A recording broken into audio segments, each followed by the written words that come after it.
And we are live. Hello, everybody. And I know that some of you might have some anticipation. You've posted your charts, and it's the 6-2 profile today in Human Design and in Gene Keys. I have a guest here. It's Simone. She was here like 3 weeks ago, I think, and she did this channeling for the CLN. So today we're going to kind of co-create here and see what she can bring through for the 60 profile and also for these charts that we have decided. So Simone, just want to welcome you and, tell us just a little bit about you and then we get started. Well, hey everyone, it's so exciting to be here with you all. I'm a 6-4 profile. I'm a projector with a 6-4, and I have a lot of sixes. I have more sixes than anything else in my chart. So I'm super excited to be here with you guys today and see what comes through. And thanks for inviting me, Bella. So happy to have you here. So we were speaking about the 6-3 profile last time, and I went through each line telling you like what are those lines. So let's start a little bit again, even if you didn't watch last week's. The 6th line is the visionary. It's the line that is a role model. It's somebody who has to go through 3 phases in life in order to become wise. So the first phase of 28, 29 years is going to be a lot of trial and error. It's going to be a lot of kind of having experiences and learn from them. And then from the age of 30 to 50, more or less, it's a phase of discernment of saying, okay, that didn't work. Let me see how I can choose people in my life that are more kind of in line with me. So a little bit kind of coming back. Some people say like going up on the roof. So it depends. For the 6-2, I would say it's a little bit more of a phase when you come back in your life and you look at things and you might not choose to dance with everybody. And then at 50, you come into more your role modeling. So you have had all this like life experience and you're actually starting to become really wise, and people are going to seek as a role model. So you are not going to be the traditional leader. You're going to be somebody who you just want to live your life as you want to live it, but you're going to be an example because you have accumulated all this wisdom, and you're also somebody who's future oriented. So you're going to be able to basically show people how to walk into the future.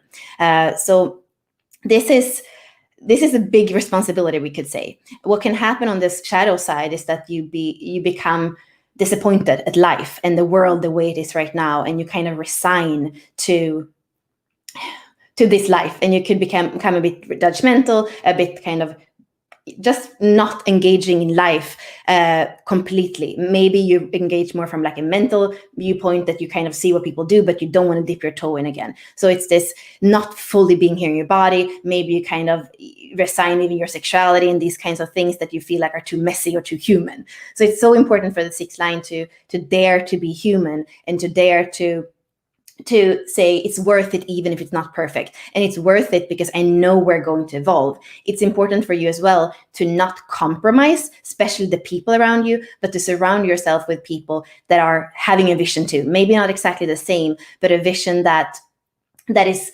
aligned with yours, or nurturing that we are going to evolve and we are going to bring in more light.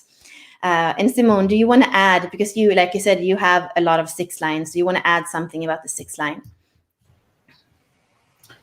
No, I think that what you reviewed really hits the high spots. I'm 58 right now, so I'm in that 3rd stage. I'm kind of at the beginning of that 3rd stage, and I think one of the most powerful things from my point of view that you just shared is to not compromise with the people around you.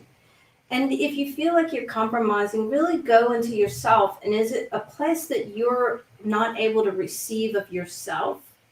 Or is it really a compromise? So really to contemplate what that energy is, and to really build the life that you want to live with the people you want to live it with. So, yeah.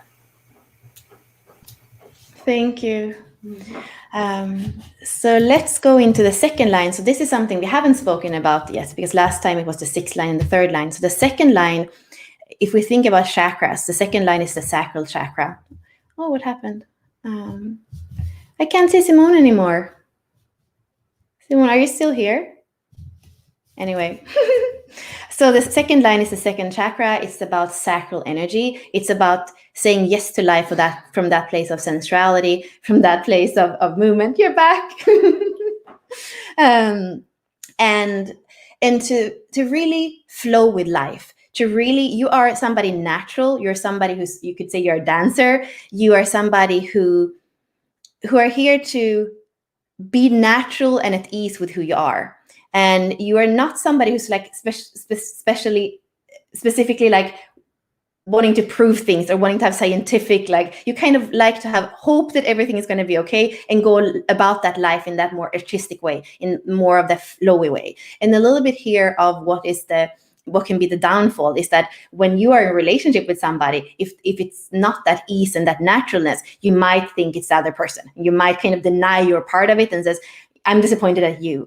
And we could say that the second line, it's so important for you to fulfill yourself and be happy in your own life and nurture that sacral energy and not expect somebody else to do it. Because if we would say you are a dancer, the right person is going to come in, the right dance partner is going to be there, and they are probably even going to knock at your door. In human design, we call the second line the hermit, and it's like you are kind of inside the house and maybe playing your instrument or dancing, and people are going to look at you and be like, but you didn't study, you don't know the science of this, but you just do it because it's like inborn, it's innate, you come with it. So people are going to knock and say, I want to play with you.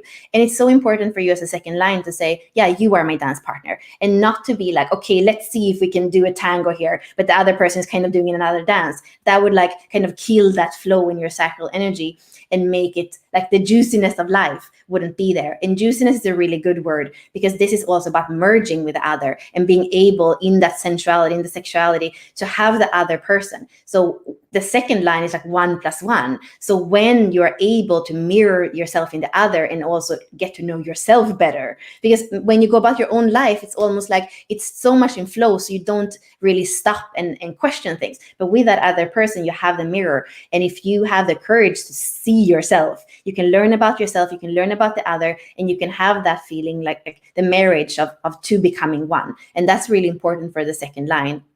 So the advice here would be to not be afraid of even the things that are a little bit hard, because knowing that you could have that tendency of like not want to look at it. So if there's somebody who really loves you and tells you something, see if you can listen, and then you might be able to share more of this beautiful flowy energy. Simon, do you have anything for the second line that feels like you want to share it? I really love the connection where the 2 and the 6 line kind of overlap.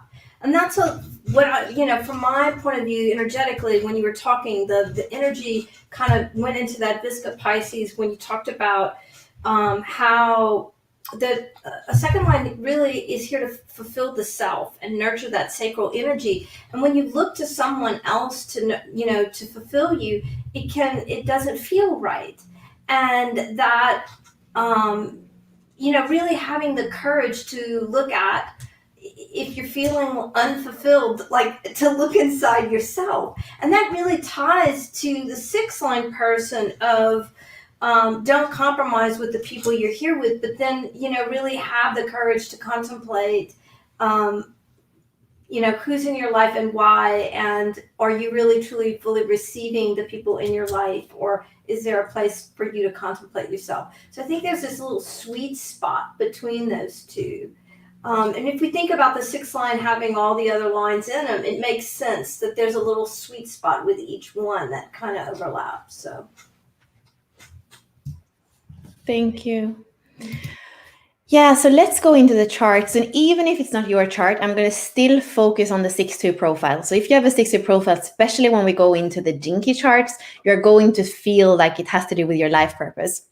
So we're going to start with Corinne. So let's see if I can.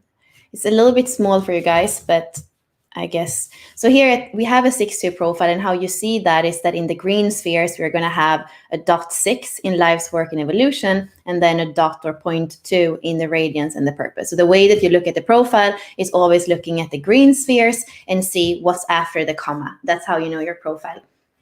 So if we have a 6-2 here and we look at this profile at the activation sequence, we see somebody who is here to resolve a lot of things in life, but it's not here to kind of force them. It's not here to force any solutions. Instead, it's here to create the dream with others and make it happen. With the 34 and the 20 in this in these placements, we could have that kind of forcing. We could have that kind of like being busy with wanting to find some solution, and wanting to maybe be even a teacher for others if it's a little bit in the shadow frequency. And on the soul side, when we go into the 40 and the 27, we have here, it's a feeling of, I think it's a kind of community or family, like something where you are with somebody else. Maybe it's one person, but it's with one person you kind of create a community, is what I feel. And here you want to be able to find your core stability somehow through community. And in that community, I think there is like one main relationship that is important for you. But in the shadow frequency, this one, if you're a 6-2, could be like kind of judge things for the way they are, forcing them to be your way, or judging other people for doing them wrong. Then you don't really come down into your body in your sacral center, and you exhaust yourself. And you're going to feel weak instead of stable. And in your relationships, you would have a lot of conflict. You would have a lot of like probably not wanting to see yourself or the other, and then you would continue like distracting yourself and being busy and maybe doing things that are kind of, just doing them for the sake of doing it, that don't have value in your life. And that distraction would go back to kind of the busyness, would go back to not feeling you have the core stability, the right people, the conflicts in relationship, you feeling inadequate, you feeling like the world is like corrupt, and not being really able to share it with people because there's a deep part of you that doesn't come up when you're running all the time. And then it could feel also quite a lot of disrespect in relationships. This is the nightmare of this chart. So I want to thread it again in another frequency. So you're here to be a teacher. You're here to live a life with a lot of experiences, but you're not here to resign and say, okay, this world doesn't work. This world, I'm out of here. No, you're here to stay in it and find your inner strength, and find in the moment that even if the world is not perfect, in the moment, there is always something that's beautiful, and to surround yourself with people that also make you feel like you are looking in the same direction. You're evolving together, so that you don't stay in relationships where there's a compromise. And then you're here to somehow, out of every place where you could feel inadequate. If you feel inadequate, it's not your place. You want to find a community. You want to find a loved one that really can be with you and resolve if you're going to feel like when you merge that there are no problems in the world, you have the resolve. It's so important for you to be grounded in that second chakra, to have the flow, to have Kundalini in your life, and to be grounded in a fluidity. You want your days, you want your life to not be rigid and like, boxed in. You want it to be fluid. And that's where you find your tenderness. And that's where you find, your sensitivity, where in relationship, you're going to have this sensitivity with the other, where you can kind of like tune in to those things with the other person that are amazing, and find peace with the other, find diplomacy, find mirroring, find reciprocity. And really, that's when all your relationships are going to start to enrich your life. There is not this busyness or distraction anymore. There is really this kind of play, this kind of pleasure. And it's really asking you about humor and pleasure. It's saying the antidote to that maybe judge that says, oh, this world, like that's going to completely be able to be transformed into a kind of playfulness when you allow more pleasure, when you allow more true enrichment. So when you do something, you can ask yourself, is this just going to, distract me or give me some pleasure for now? Or is it going to be in the long run? You could say any kind of addiction, or any kind of numbing down could be like, it feels nice for the moment, but is it really, truly enriching you? So that's an important question. And when you find that enrichment, you are going to go into a beautiful equilibrium. And maybe you're already there. I don't see maybe I do see. Yeah, you're born 81. So you are here to create more harmony in the world. You're here to be a role model for wisdom, a role model for maybe having been somebody who didn't feel like completely inadequate and adequate and completely in your element. But the more and more you come into your the more and more you can come in and share your world, and to also find respectful relationship, you are going to be this role model for stability in yourself and for a more balanced way of living. And I happen to know that Simone has the 48 in her core wound. She has the 48 twice. So I kind of want to bring in you, Simone, maybe with that 48 or anything else that you feel would be an advice for this soul that we just spoke about. Let's see what comes through for Kareem.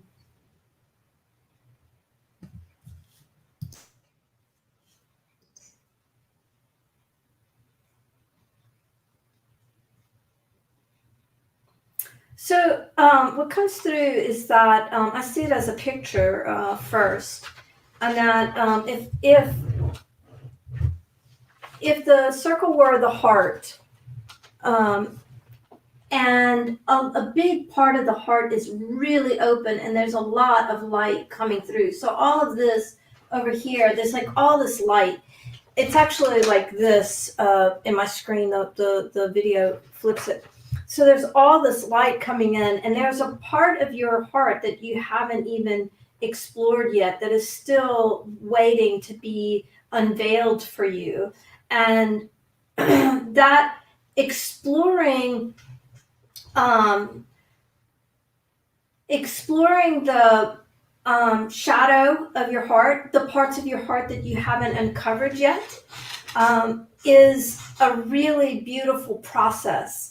And that you really come into the way I see it, the way your soul shows it to me, is you really come into the lotus, the flower of your being, as you explore the parts of your heart that are not open yet. It's really beautiful. You know, you have so much light and love, and have just amazing light. And there's so, your soul is saying there's even that much more of you to explore. And your soul is just encouraging you to really go there with yourself and contemplate. So to not be afraid of the parts of yourself that you haven't explored, that there's so much to you that is waiting for you to open up to and to shine, light on and experience. And and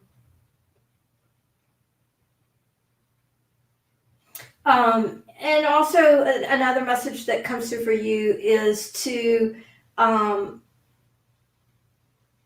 don't be afraid of falling. That the process of exploration is how we open up. So don't let fear of what you don't know be your downfall. That experience the lightheartedness in trying. That that we can laugh with our success, and we can laugh when something doesn't go as we expected. Or we can, just embrace ourselves through that process. So your soul says, don't let fear of trying be your downfall. So, and then there's just so much love for you. So much love. What a powerful, amazing chart you have. Like when I'm talking to your soul, I actually feel the energy of your chart.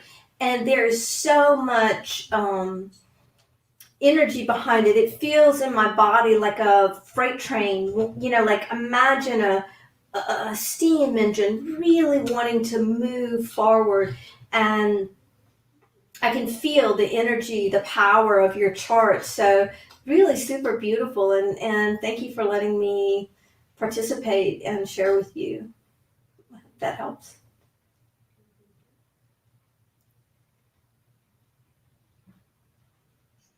This is so interesting. And I don't know, like I'm looking at my charts, and I have two charts that are exactly the same, but there are two different names. And I don't know if like we have the same soul coming in. It's 27th of November 1981, but there are two different birth times. So it's incredible. Like it's exactly the same chart, and it's two people in two different groups that have posted. One is 8:20 birth time, and the other one is 7:10 at night. But it's exactly the same date, and it's like, I'm just gonna pull it up for you because it's exactly the same. I mean, I don't know. I was feeling this morning about souls, that some souls are, I don't even know, coming together and play in this world, and like they are kind of part of the same soul bundle. And I guess that's because we are in the 44 this week. The sun is coming into the gate 44. But here you can basically see the only thing I think is different in this chart. Yeah, the only thing that is different in this chart is the attraction. The attraction is the moon. Otherwise, everything is exactly the same. So Laura and Corinne, I think you could connect after this, because you have exactly the same chart. There is no other difference than the moon in your gene keys. So a very, very similar here. And what I'm going to do with this one is that I'm going to bring up, instead of bringing, let's see, is it the right name? Laura. So I'm going to bring up the human design and speak a little bit about that. Let's see how I can put it here. So here we have a 6-2 again, and in human design, the way that, how do I put it here? In human design, the way that we see it is that we have, again, the dot 6 on one side and the dot 2 on the other side. So here we have somebody who is a generator. We see that this center is filled in. So it's about life force. So you are here to be a role model. You're here to have, like we were saying, not forcing things. You're here to find your community. And you are every day using your energy in a smart way. That is, you want to use your energy so that at the end of the day, you are feeling satisfied and not drained. That's the most important thing. I always kind of show this thing I have on my table with like caramels in it, because it's like every time you do something, you pay a coin, and then at the end of the day, you want to make sure that your glass is not empty, that everything you give out, there is something coming back to you, so that you feel satisfied, maybe tired, but satisfied at the end of the day. And you also want to feel like you want to feel like you're building in your life. That's what we can say for the generator. That's your most important asset, your energy. And you have both your emotional center and your splenic center defined. So you have an instinct, kind of an instinctive way of being. You have an intuition in the now that kind of comes like a little bit like an animal. And you want to listen to that in everyday life. When you have a hunch on something, you really want to listen to that. You want to listen at all your senses. So you kind of a little bit like an animal that knows, I want this, I don't want this. The thing that is interesting with you is that you also have the emotional center defined, which means that you're an emotional authority. So your life is going to have those kind of waves or peaks of emotions. It's going to be colorful, and we want it to be colorful. The only thing with that is that it's important for you when it comes to decision making, big decisions, to not kind of do it when you're very happy or very sad. So you have a little bit of that paradox. You have an intuition and an instinct in the now, but you also have those emotional kind of things that can kind of bring you away, like a boat a little bit. So listen to your emotions, live them, but don't decide to like divorce or to buy a house just because you have like in the moment so much emotion about it. Make sure that you kind of sleep on it, and then if you still feel quite sure tomorrow, then you might decide to do something. So that's important. And I actually want to bring in you, Simone, right away with emotional authority, because I'm not an emotional authority, you are, and I think you are learning more and more how to like inhabit that emotional authority. So would you share a little bit about the emotional authority with us? Oh, sure, I'd love to. So Bella and I have worked quite a bit with my own energy and the emotional center, and really learning to embrace it. I'm at a point in my life that I have created a lot of calm and peace in my life. And I was also noticing that I was depleting my kidney energy. And so one day I said to Bella, I was like, Bella, we have to look at my chart, because I have so much peace in my life. Everything is peaceful. And yet I'm depleting my kidney energy. And so we really looked at my chart. And really what I was doing was I was taking my engine, my design that is designed for the emotional wave, and I was removing the whole emotional wave. And so I was really forcing my body to work harder than, than it needed to. So it really helped me to make some decisions in my life about keeping some things in my life that I experienced the emotional waves through. I was at a moment where I was thinking, do I really want to keep doing this? My whole life is so peaceful. Why do I want to stay involved in this thing that's up and down and up and down? I like peace. And then when I had the big aha of, wow, I'm here to go through those ups and downs, and I can do it from a place of peace. But I need that experience. My body needs that experience, and I'm forcing it to work hard by flattening the wave, if you will. So that helped me to make some decisions and really to totally embrace the emotional wave in a completely different way.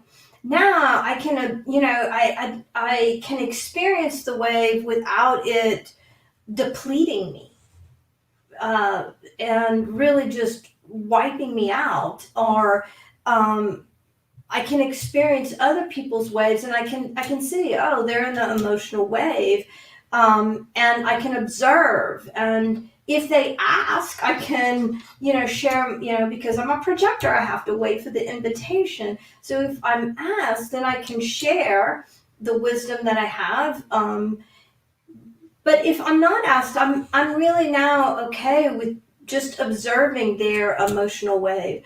I know in Bella and I were doing some event, and I talked about how sometimes I feel the pressure in the room that no one is speaking. And I feel it so intensely in my body that it's like I become the kettle, like it just pops out of my mouth, the things that are creating pressure in the room that nobody else wants to acknowledge. And I guess, I think that's tied to the emotional wave. And I've learned to say those things with grace or with softness. I've learned to not fight that pressure in my body and to be okay with it. And to when I actually say the thing that no one else wants to say, that's building the pressure in the room, to say it with softness and love. And it's like it releases for everyone. So those are some of the things. I mean, Bella, we've talked a lot about this. Is there something else that you're thinking about that you'd like me to share? Okay. So I think those are the big things. And then, in the emotional wave, to really observe decision making, to not make the decision at the high or the low, and to really kind of sit with it. And what is the cycle? I think it really depends on the decision I'm making. That sometimes, I've made decisions about my life that took me a year. That, some take a month, some take a week, but to really allow myself the clarity.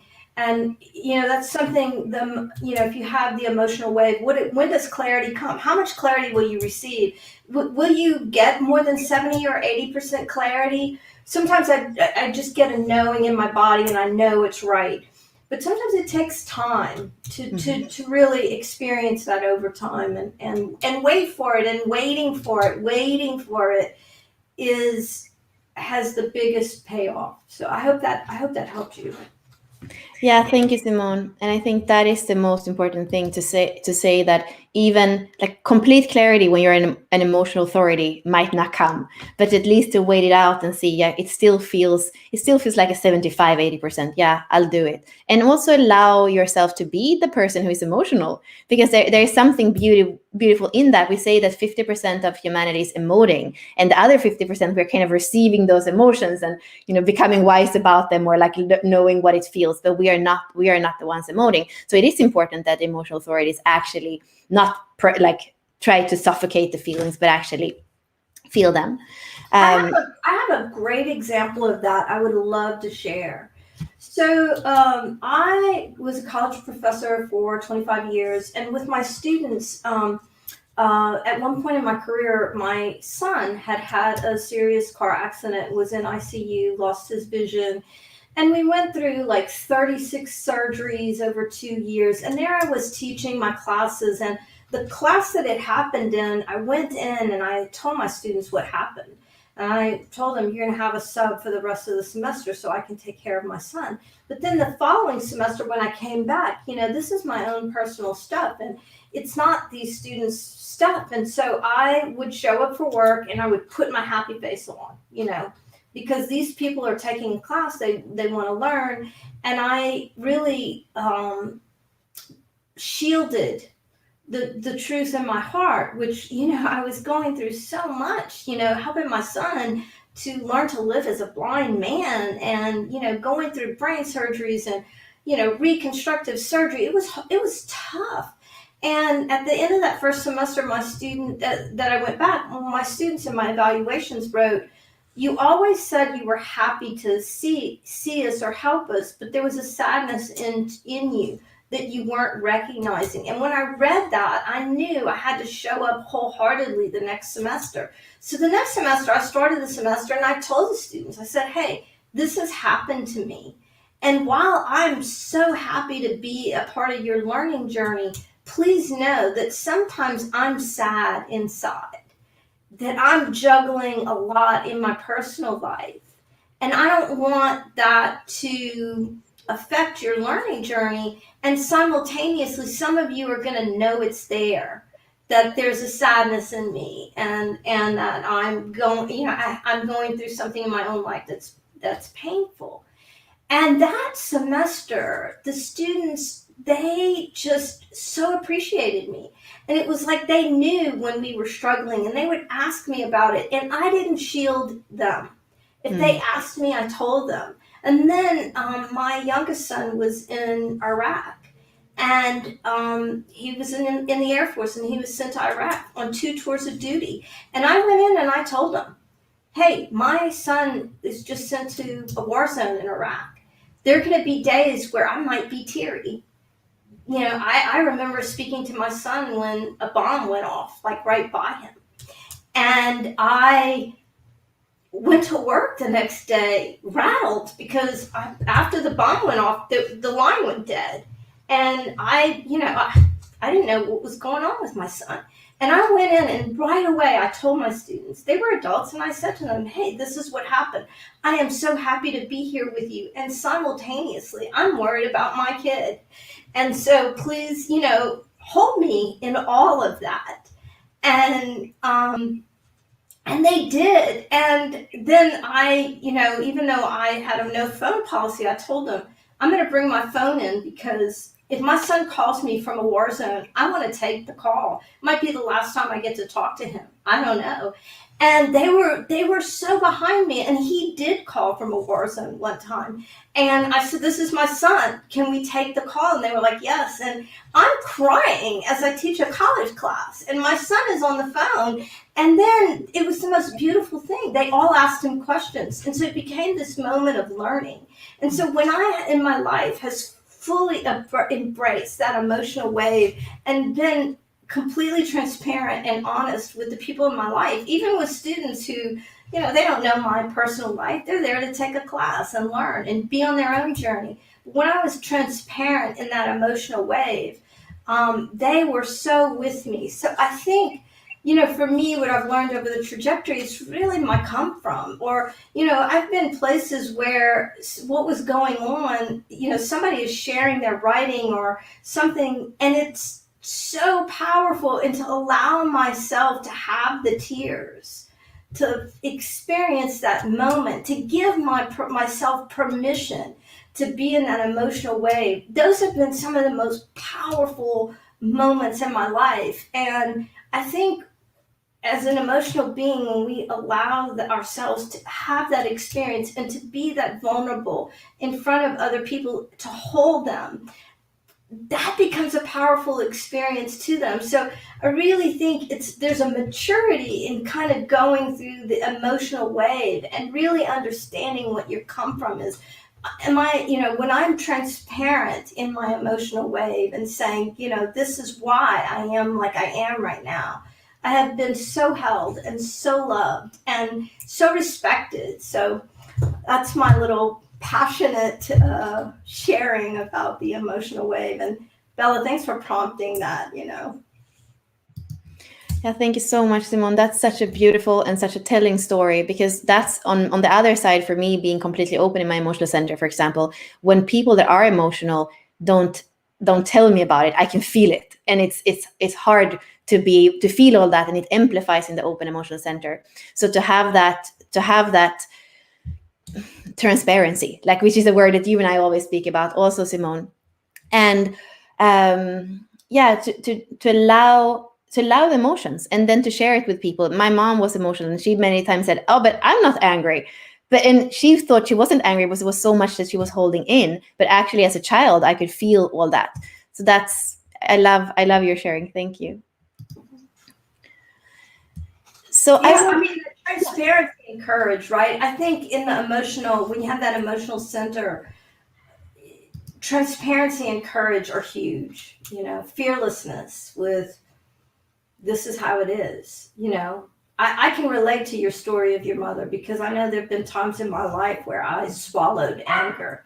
And I listen to you, and I know that my sons must have felt that, because like you, they have a defined center. So yeah.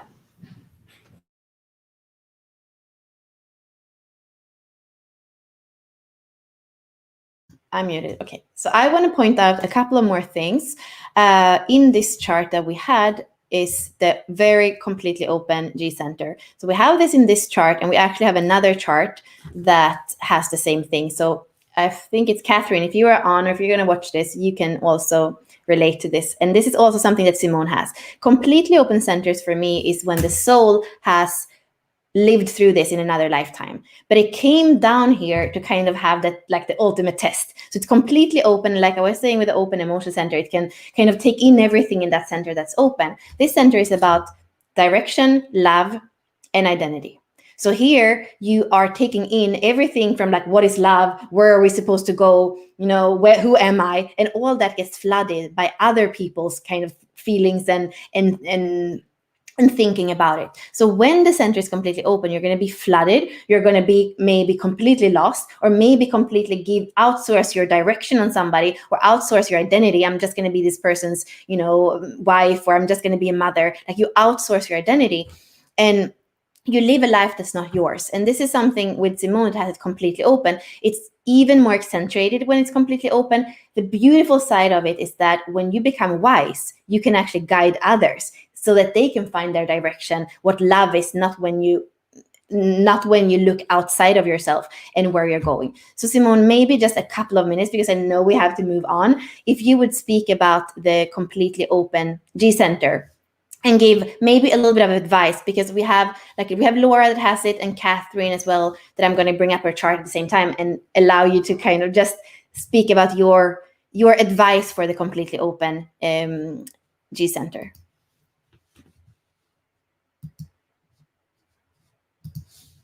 Oh, sorry, I muted you. Let's see. There we go.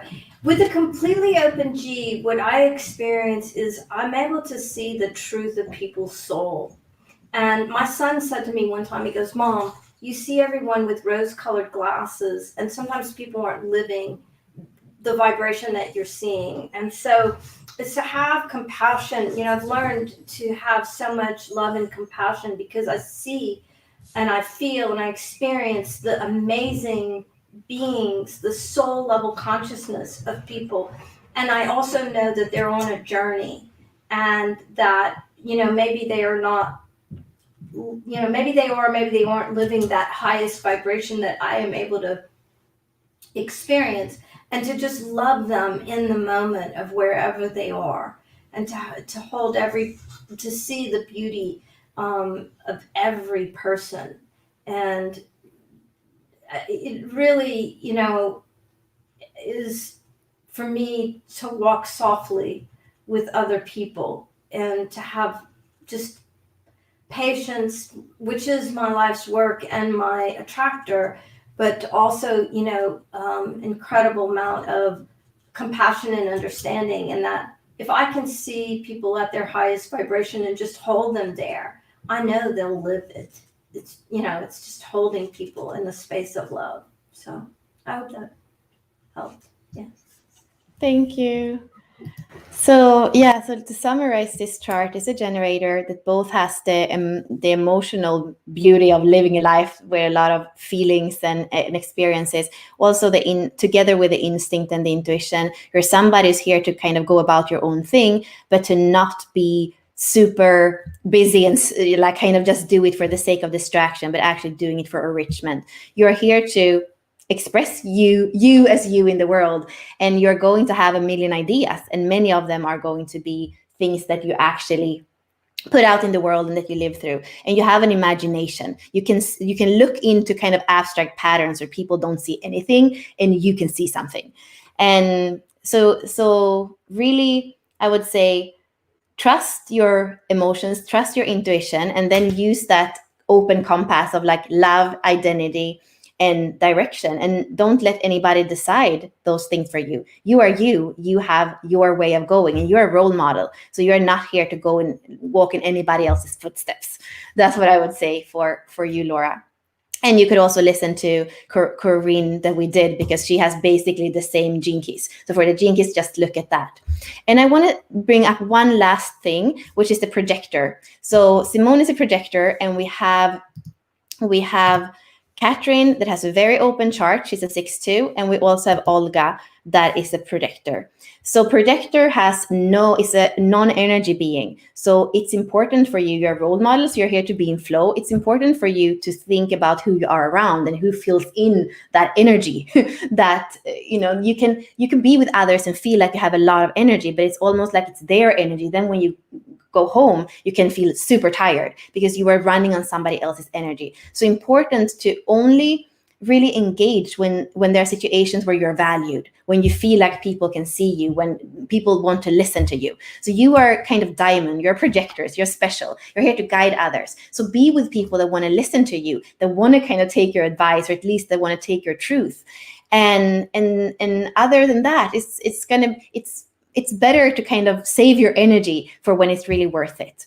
And for Katrine, we have very much openness. So here you were saying something about wanting to be a hermit. The second line, so a lot of feeling of not wanting to kind of step down into the world. And I would say, yeah, you have a completely open G center, you have a completely open ego center. So there's going to be you taking in so much energy. So anything that you can use to kind of shake off that energy and to cleanse yourself will help you. And to always, you are driven by inquiry. So always ask yourselves questions. And this is something Simone has too, to kind of ask yourself questions. It's like, what is a little bit more true for me than this? And then create your life around that, your own truth, around your own direction. And for Olga, it's similar, but you have more of a sense of like who you are, and kind of a little bit more of willpower, maybe a little bit more of okay, here I come. So there's like a little bit more energy in this chart. And I would say for you, it's important. You're driven by your own style, by your own you as you in the world, your own uniqueness, I would say. And it's important for you to be you. And I also feel like you are somebody who can channel a lot of different things. You're going to have a lot of different ideas. You're going to be able to take in a lot of different things. I think it's important that you find stillness. You want vitality, but you also want to find kind of stillness, because life could kind of have a lot of shocks for you. And that's what I can see a little bit like a little bit like the challenge here.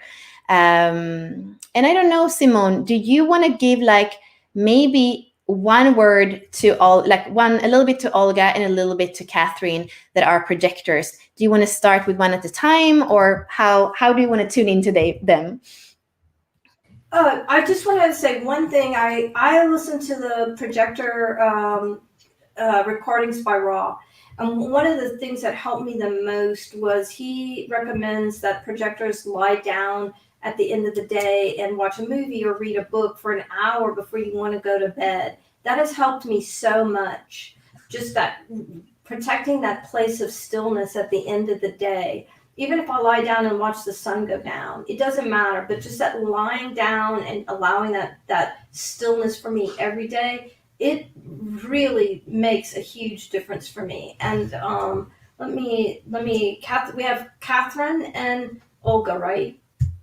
Okay, so let's see what Olga's soul wants to say. The first thing your soul says is to be aware, Olga. Be aware. And when I ask what, your soul just takes me right into your body. It's like to be aware of what you are experiencing in your body. To remember to come back to your body. Even, we are embodied. So come back to, be aware of what's in your body. And let go of what's not yours. So a question you might want to ask is this mine? Is this not mine? And if it's not yours, let it go. I actually love Mike's comment in the chat where he says, my feelings help me to identify my thoughts. I love that. And so really, as a child, I was taught that I was told, and then I believed the conditioning was that what I was feeling wasn't what I was feeling.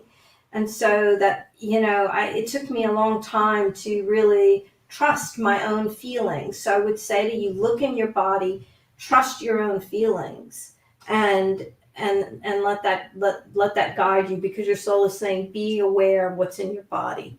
Make sure, is it yours? Is it not yours? And release what's not yours and really connect with what is yours. Bella, do you have any, does anything come up with that message for Olga? I would just say for any projectors, this is a good, that's really good advice. So I think if you're watching your projector, and especially if you're a 6-2 projector, this is going to be great for you to take in any of that what comes through for Simone, even now when she tunes into, so this was this Olga, and now we're going to tune into Catherine, who is very, very open. She only has 2 centers. She only has the spleen and the root, and the rest is very, very open. So if you have a similar chart, that's probably an advice for you, whatever is going to come through now. Let's see what Catherine's chart says. Let's see what Catherine's soul wants to say to her.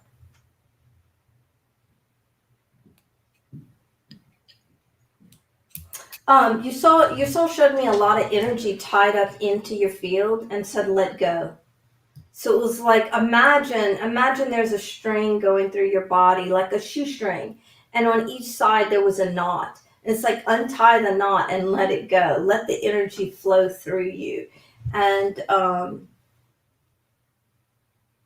don't be afraid to, whatever you're holding on to, it's okay to let it go. You don't have to tie yourself in knots to be the truth of who you are. And some questions that your soul is asking is, why are you tying yourself in knots? What is it that you're tying yourself to? How can I release and be free? How can I flow?